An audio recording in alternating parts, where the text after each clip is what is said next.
धाराशिव जिल्ह्यातल्या होर्टी येथील अस्थिव्यंग निवासी शाळेला खासदार ओमराजे निंबाळकर यांनी अचानक भेट दिली। विद्यार्थ्यांच्या सुविधांची पाहणी केली।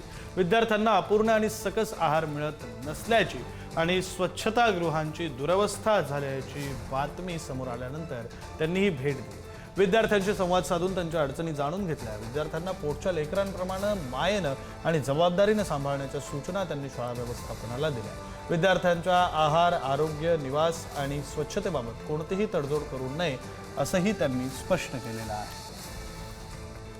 ताई वाघमारे यांनी स्वतः भेट देऊन हित आवश्यक असणाऱ्या खाद्याच्या बाबतीतली जी काही पूर्तता करणं अपेक्षित आहे ती पूर्तता केली होती।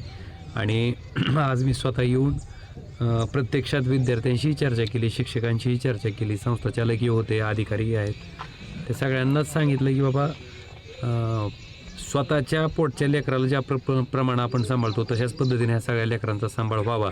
आपल्या वाढदिवसाला अनावश्यक खर्च करण्यापेक्षा ह्या विद्यार्थ्यांच्या पोटात जर अन्नाचं 2 घास आपण घालू शकलो त्या वाढदिवसाच्या निमित्तानं, तर मला वाटतं खऱ्या अर्थानं ती वाढदिवस साजरा केल्याचं समाधान आपल्या प्रत्येकाला त्या ठिकाणी लागल्याशिवाय राहणार नाही।